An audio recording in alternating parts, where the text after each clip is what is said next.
What is going on, Headliner Nation? Hopefully everyone's doing well out there today. We're talking about our quick and dirty top 30 wide receivers here for Week 9 fantasy football. And I'm feeling good right now, so we're not even wasting any time. We're getting right into the rankings. We're kicking it off, though, at number 1. It's Tyreek Hill.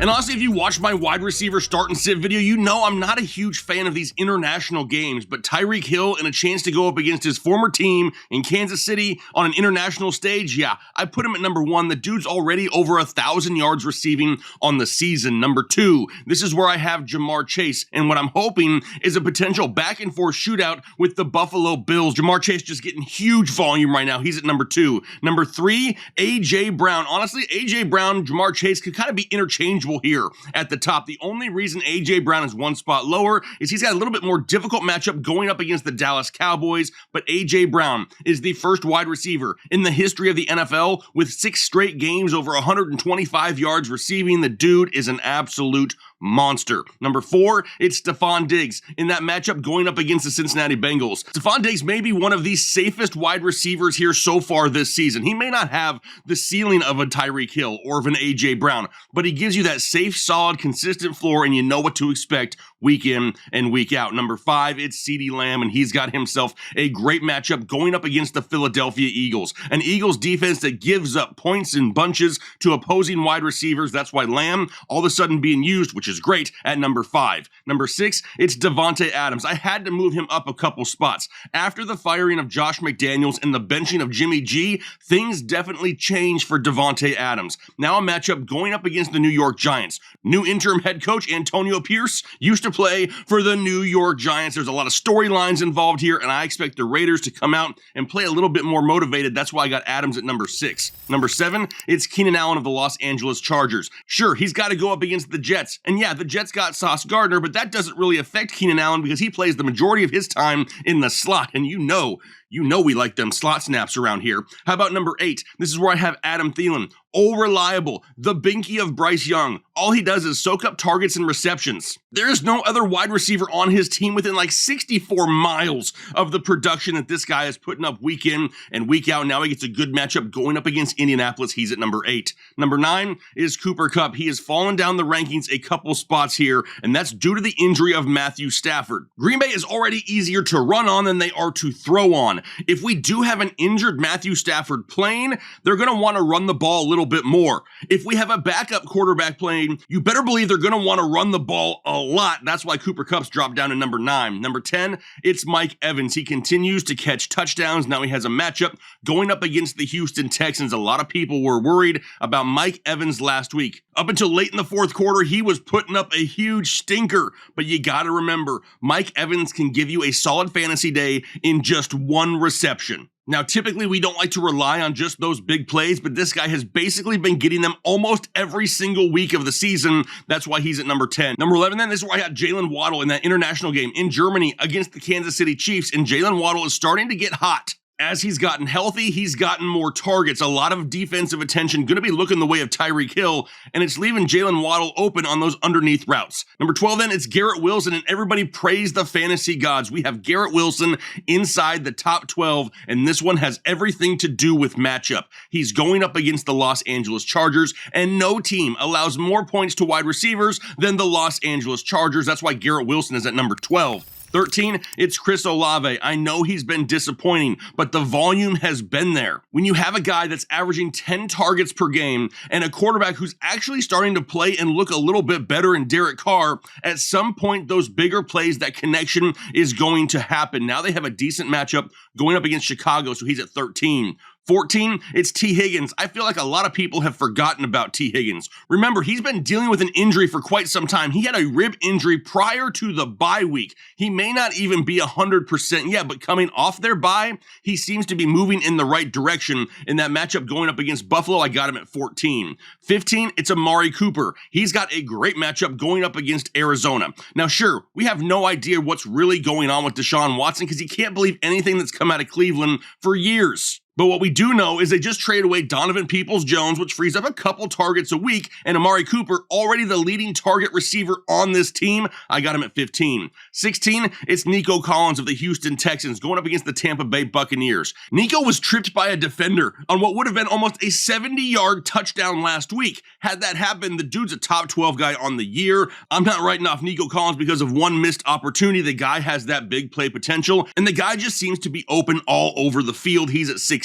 17, this is where I got Scary Terry. Terry McLaurin has really retaken that wide receiver one role over in Washington. Now he has a matchup going up against New England. This Washington defense is so bad that they're always giving up huge points. They're having to throw for all 4 quarters. Sam Howell is out there throwing the ball almost 50 times a game, and that really benefits the likes of Terry McLaurin. That's why he's at 17. Number 18, that is DeAndre Hopkins. Been on the injury report this week, but he should be good to go on Thursday against the Pittsburgh Steelers. We saw DeAndre Hopkins absolutely explode last week with Will Levis. Now, is that something we can hope for each and every week? No, absolutely not. But it's great to see him have a quarterback that can air it out down the field and give him those big play opportunities. 19 then, it's Michael Pittman. He continues to have tough matchups, and he continues to put up huge fantasy points. We know him and Gardner Minshew right now are on the same page in a matchup going up against Carolina. I got Pittman at 19. 20, it's DK Metcalf, a difficult matchup for him going up against Baltimore. He's still seeing the chunk of volume in this offense. The problem, they're splitting it 4 different ways. We got DK Metcalf, Tyler Lockett, JSN, Jake Bobo out there as well, and that's why DK Metcalf has really fallen from like a Verge top 12 guy down here to wide receiver 20. 21 is Deontay Johnson. The guy has gotten healthy and the volume has returned. For whatever reason, this team does not want to feed George Pickens consistently, especially when Deontay Johnson is on the field. In a matchup going up against Tennessee, he could easily rack up double-digit targets once again, so he's at 21. 22, Puka. Pukachu down here at 22 because of not only the injury to Matthew Stafford, but Puka himself dealing with a little bit of a knee injury himself. In a difficult matchup going up against Green Bay, a little bit more risk here with Puka. That's why he's down at 22. 23, Zay Flowers. He's still the leading wide receiver in Baltimore. He led them in targets and receptions just last week as well. The problem was they didn't have to throw him the ball deeper down the field. It was nothing but a bunch of nickel and dime stuff underneath. Now in a matchup going up against Seattle that can put some points on the board, I like Zay Flowers still as a low-end wide receiver too. Got him at 23. 24, it's DJ Moore, and DJ Moore is trying like hell to score you some fantasy points. Every time he gets the ball in his hands, he's trying to do whatever he can to break tackles and make defenders miss. Last week in week 8, he saw his second highest yards after the catch per reception in a game so far this season, and he's having to because Tyson Bagent isn't throwing the ball deep down the field, and DJ Moore's having to make something happen afterwards. Now a matchup going up against New Orleans, so I've dropped him down to 24. 25, it's Devontae Smith in a difficult matchup going up against Dallas. A lot of people see what Devontae Smith did last week, and they automatically just throw him back up inside the top 12.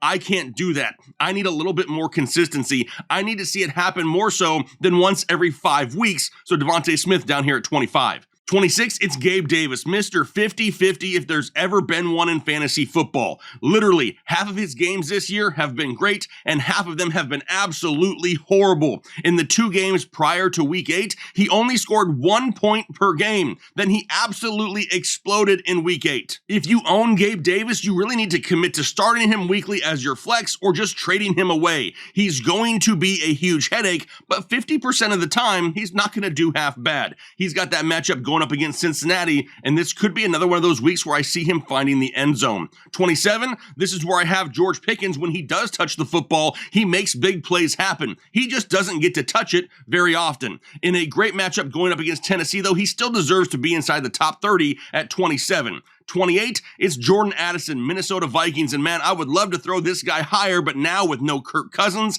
and a rookie 5th-rounder Jaren Hall starting at quarterback, we gotta have our concerns. In a matchup going up against Atlanta that was just embarrassed last week by Will Levis, you have to think that defense bounces back because they've been pretty solid majority of the year, so Jordan Addison's at 28. 29 is Jacoby Myers. He's coming off that horrible week 8 as well, but we're really looking for that emotional bounce back for the Las Vegas Raiders. In this matchup going up against the Giants, it may not be easy, but Myers has just been so solid on the year. The only reason he's not higher is we have Aiden O'Connell starting at quarterback, and the last time he started at quarterback, quarterback, he basically hyper-focused on Davante Adams, really not seeing the target share go as heavily towards Jakobi Meyers, so he's down here at 29. 30, it's Chris Godwin. Now, he hasn't played bad this year, but he hasn't had very many games where you really enjoyed starting him either. Houston has absolutely locked down opponents' running games here as of late. If Tampa Bay wants to win, they're going to have to throw the ball, and that's why Godwin's at number 30 this week. But just like I always do, I'm a man of the people, so I have 10 wide receivers on the outside looking in. The wide receiver position continues to be so deep that really anywhere from like 26 on, you can make a case for so many wide receivers. The first 10 out, and these are in no specific order, by the way. The first one, Christian Watson. So much talent, so little production. They have a matchup going up against the Los Angeles Rams, and at some point, you gotta think this kid figures it out.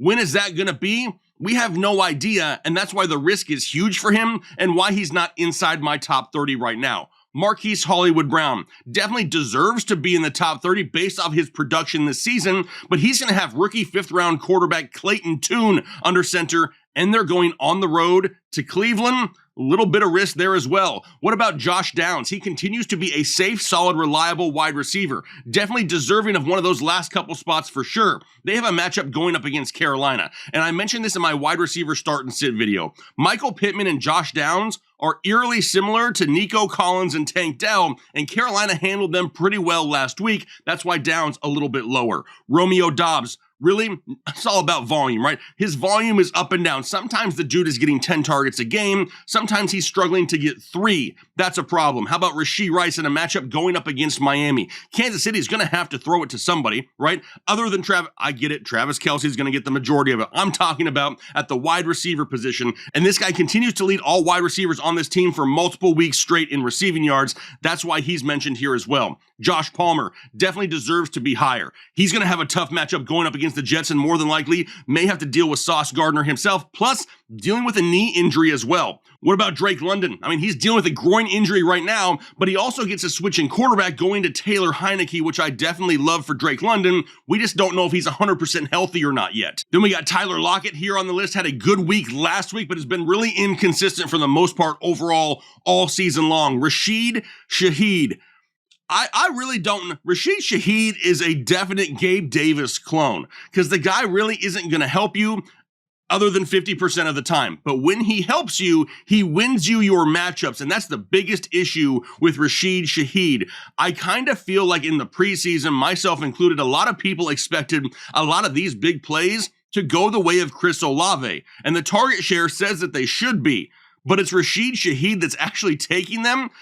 And that's something we definitely need to pay attention to. He is very deserving to be inside the top 30. Jahan Dotson, coming off his best game of the season by a country mile. They actually remember that he was on the roster. Curtis Samuel's also banged up as well, and that's helping in that matchup this week going up against New England. But I could really continue on because there are a ton of wide receivers out there that are actually deserving, and that's a good thing to have in fantasy football. A lot of options. That's not something we have at almost every other position right now. Quarterback is going to be a horrendous week. Running backs are just falling like crazy. Tight ends, there's only been 1 or 2 good tight ends for what feels like a decade in fantasy football. The wide receiver position is what's saving a lot of people right now. But hopefully after we've gone through these rankings, some of your decisions are now a little bit easier to make. I'm going to go ahead and get out of here for the day. Hopefully you enjoy the rest of your day though, and then do your part to make the world a better place.